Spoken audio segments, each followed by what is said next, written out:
మీలో ఒకడు నన్ను అప్పగించునని మీతో నిశ్చయముగా చెప్పుచున్నాను నేను.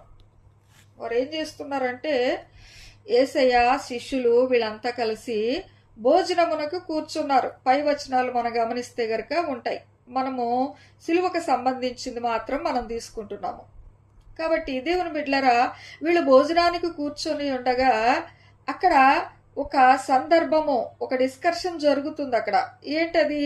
వారు భోజనము చేయుచుండగా ఆయన మీలో ఒకడు నన్ను అప్పగించునని మీతో నిశ్చయముగా చెప్పుచున్నాను నేను. యేసయ్య ఏమంటున్నారు?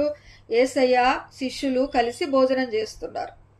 భోజనం చేసేటప్పుడు యేసయ్య శిష్యులతో ఏమంటున్నారు? మీలో ఒకడు నన్ను అప్పగిస్తాడు, నిశ్చయముగా చెప్తున్నాను అన్నారు. నిశ్చయముగా అంటే ఖచ్చితంగా.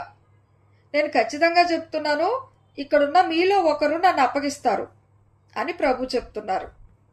పేరైతే చెప్పలేదు, కానీ మీలో ఒకడు నన్ను అప్పగించును అని ప్రభు చెప్తున్నారు.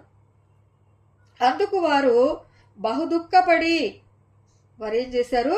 అందుకు వారు బహుదుఃఖపడి ప్రతి వాడును ప్రభువా నేనా అని ఆయనను అడుగగా, దేవుని బిడ్డలారా, నేనా నేనా అని శిష్యులు అడుగుతున్నారు. మీలో ఒకడు అన్నప్పుడు వాళ్ళందరూ కూడా డౌట్ వస్తుంది. అక్కడ డౌట్ వచ్చి నేనా నేనా అని ప్రభువుని అడుగుతున్నారు.